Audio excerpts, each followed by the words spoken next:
Pastor Umono closes the fence in YPP's petition against his governorship election. Akwa Ibom teachers to benefit from modern technology skills. Product packaging in focus as well celebrates Paper Bag Day.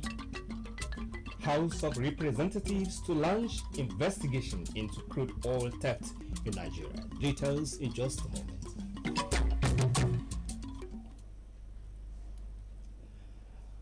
A very good morning to you and welcome to Akbc 45 News at 7. I am Ufot Udoken.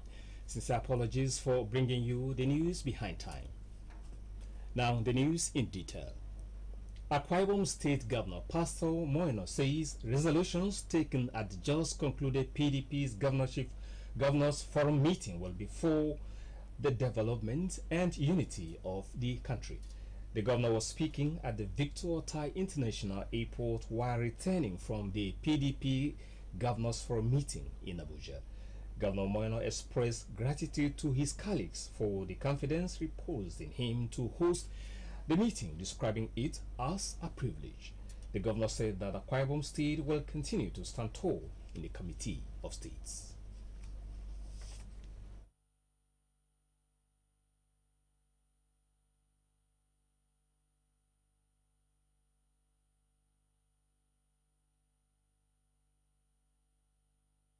YPP and its governorship candidate Senator Bassey Albert challenging his victory at the governorship election petition tribunal in Uyo. Governor Eno, who is the second defendant in the suit, called for 4 witnesses from the University of Uyo to defend his certificates. The witnesses are Mr. Linus Okoko, Director of Human Resources of the university, Mr. Imo Maxon Bose, Teresa Inokun, Assistant Security Officer, University of Uyo, and Mr. Nse Okonodo, Principal Security Officer. They were laid in evidence by the council to Governor Moino, Paul Usoro, that of PDP, Ofyong, and counsel to INEC, Tayo Oyitobo, all senior advocates of Nigeria. The witnesses were cross-examined by the counsel to the petitioner, Mr. Tunde Folaje. Akbc Judiciary Correspondent Harrison Essien reports that the 3-man tribunal headed by Justice Adekunle Adeleye has adjourned to August 2023 for adoption of final written addresses before judgment. Now, while the University of Uyo has disowned one Daniel Ededapan, who claimed to be an administrative officer of the institution that issued a certified true copy of a letter that purportedly expelled Governor Moino from the University of Uyo. Director of Human Resources of the university, Mr. Linus Okoko, stated this while testifying as a subpoena witness describing Daniel Ederapan as an imposter. Mr. Linus Okoko, who is the immediate past acting registrar of the University of Uyo, tendered certified true copies of the 2022 and 2023 staff nominal roll of administrative officers of the school with the name of Daniel Ederapan missing. He told the tribunal that there was no faculty in the University of Uyo called Faculty of Environmental Sciences, which the petitioner's witness claimed to be a staff, and that his purported letter of appointments and promotion, which he tendered before the tribunal, were fake. The subpoena witness also said that the staff number of Daniel Ederapan belonging to an assistant security officer of the university, Mrs. Teresa Inokun, while the reference number on his purported letter of promotion is that of Mr. Nse Okonodo, a principal security officer in the Directorate of Security Service. The use of virtual reality immersive learning has been echoed as a necessity to enhance teachers' productivity. This informed the State Ministry of Education in collaboration with a Lagos-based technology company, Infotech Technology Limited, to organize training for teachers in Uyo to meet up the demand. The report is here present. The Permanent Secretary, Ministry of Education, Lady Rose Bassi, said the introduction of the Innovative Solutions device into the school system was based on priority attached to education of children by the state government. She charged teachers at the training to make good use of the knowledge gained so they would transfer to their colleagues and students in their various schools, noting that the exercise was a train the trainers. To make education in Akbc State compete with education in other parts of the world. So we provide this. If we provide this digital and individual device, and you, the teacher, don't know how to use them, it's going to be wasted. So this is like a trainer's workshop. The head Directorate of Educational Services, Nsekpo, lauded the state government for advancing the use of information technology devices in the public secondary schools and advised participants to ensure effective service delivery. A resource person, Mr. Kachuku Odu, who is the product manager, Infoport Technology Limited, said the tablet is developed with a breakdown of every lesson, classwork, pre-test and examination questions that enhance easy teaching and learning activities for both teachers and students. These have British curriculum, Nigerian curriculum already preloaded. The children are able to do chemistry practicals with this. They're able to see things in biology, their heart, how it's dissected, and all of this. This is supposed to do what? Improve their learning and give them experiential learning. Some of the participants appreciated government for organizing the training, which they said have impacted them with modern technological skills in teaching and learning. They were all presented with tablets for job efficiency.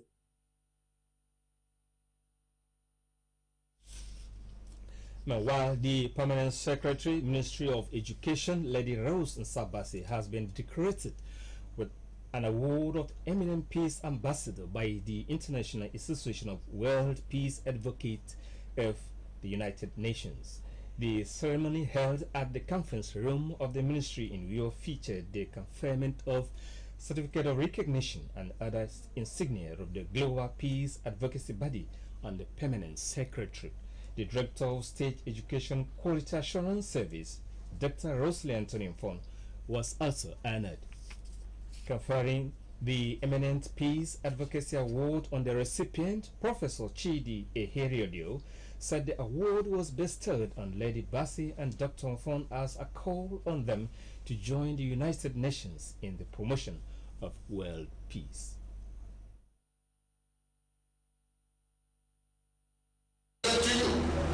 This certificate of appointment as Eminent Peace Ambassador, Lady Rose Bassi, to the glory of God and to the blessings of humanity.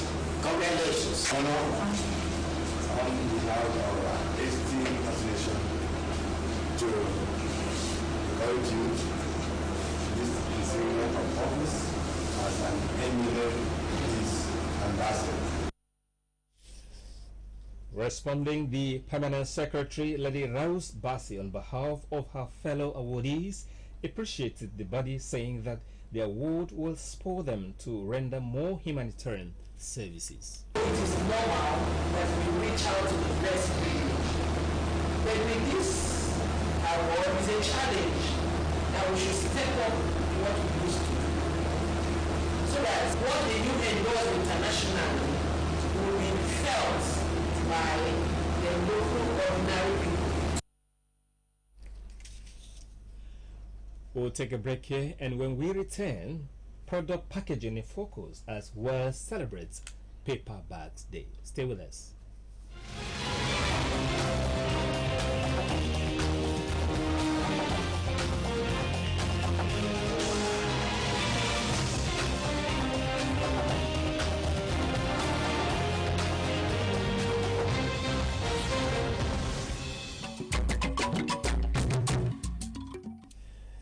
You're still watching Akbc 45 News at 7. The need to underscore the importance of opting for paper bags over plastic alternatives has been highlighted as nations mark World Paper Bag Day. If you are fantastic, do something dramatic to cut the plastic use paper bags. These quaint words represent a theme of the celebration day.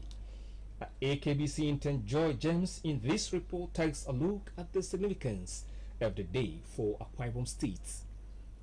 It is obvious that the typical man or woman equates nylons, plastics, rubbers, polythenes, sack bags, and the likes with paper bags. To him or her, paper bags are simply any bag that can hold either food items, clothing, equipment, toiletries, and the likes. But then, what are paper bags in reality? According to the Dean of the Faculty of Environmental Science, University of Uyo, Professor Anthony Uyine, paper bags are simply bags made with papers. This, he says, is a better alternative to the plastic bag, which has been proven to be toxic for both the human body and the environment.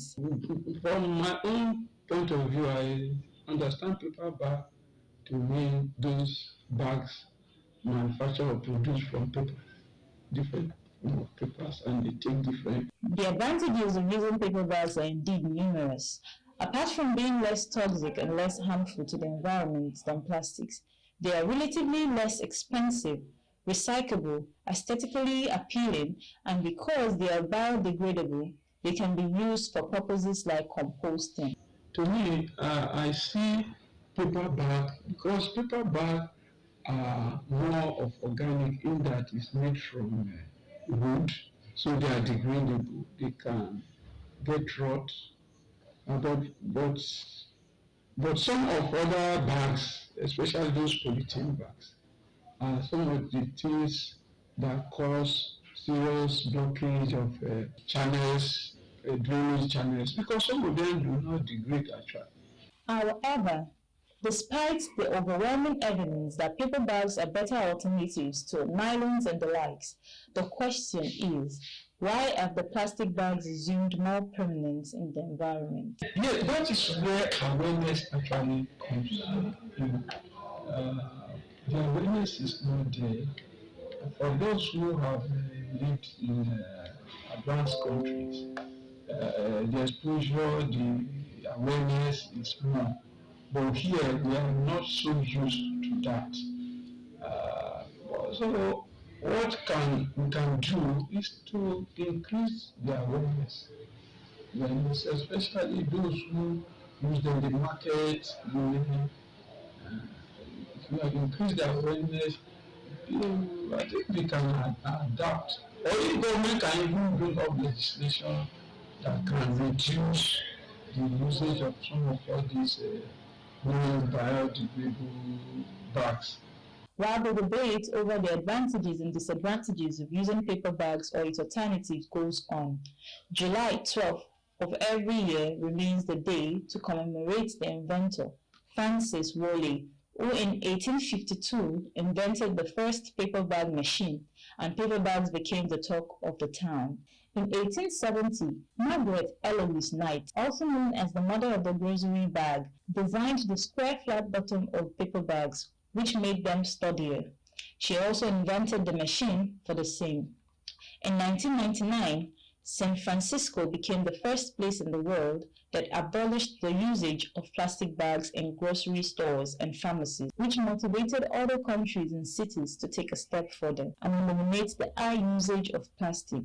However, for Akwa Ibom State and other developing economies, the shift to the adoption of paper bags as alternatives to nylons will be a gradual and futuristic process.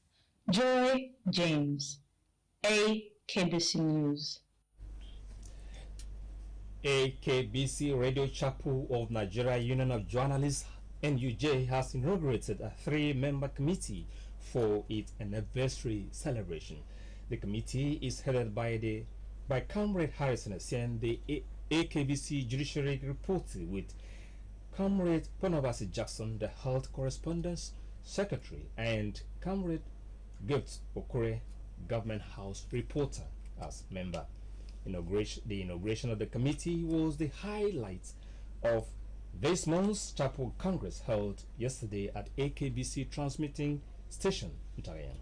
The chapel secretary, the chapel chairman, Comrade Mfonoye, who inaugurated the committee, congratulated members, expressing confidence in their ability to host a successful chapel anniversary. Responding, the chairman of the committee, Harrison Essien, thanked the Akbc Radio Chapel for the confidence reposed in them and solicited their support to deliver on the mandates. The House of Representatives has resolved to constitute an ad hoc committee with a view to investigate and curb crude oil theft in Nigeria. The resolution was reached sequel to the adoption of a motion by a member from Benue State, Mr. Philip Akbc, at plenary. The lawmaker stated that the country has lost trillions of naira as a result of crude oil theft and revenue from oil and gas exploration in the country. According to him, in 2021, Nigeria lost $4 billion to oil theft at the rate of 200,000 barrels per day, saying the figure have risen. He explained that 40% of crude oil loss is due to inaccuracies in measures and metering errors. The House expressed worry by the incessant cases of crude oil theft on the nation's economic growth, saying that anyone caught in the act will face the wrath of the law. The National Examination Council, NECO, has released results of the 2023 National Common Entrance Examination for admissions into the 110 federal university colleges, unity colleges, across the country. The Permanent Secretary, Federal Ministry of Education, Mr. David Adejo, who announced the result after receiving the result from the registrar of the National Examination Council, Professor Ibrahim Shishi in Abuja, said the examination was highly competitive for Nigerian children. Mr. Adejo explained that this year's edition was written in Nigeria, Benin Republic, and Togo, adding up to a total number of 72,865 pupils. According to him, Lagos State had the highest number of 18,644, and Taraba with the lowest of 102. He noted that 3,036 pupils were absent, while 76 pupils had the highest score of 203, saying that 6 people scored 1 mark each. Aqua United's head coach Fatai Osho has commended the performance of Central Back Wisdom Dawn as the team defeated Rivers United 1-0 to progress to the semi-final of the Niger Super 8 tournament in Lagos. Speaking at the sports match interview, the coach praised the confidence of the lanky defender, describing his ball judgment as unprecedented and a key addition to the current team set. Central back Wisdom Dawn has been a regular starter for the promise keeper since the middle of the last season, when he joined from NNL side Youth FC. Aqua United last evening qualified for the semi-finals of the Super 8 tournament despite losing 0-2 to Lobby Stars, who by this win have qualified as group leaders. Aqua United conceded 2 goals in the first half and had a goal rule for offside in the second half. And with that, sports stories, we end the news this morning. But just before we go, let's look at the recap.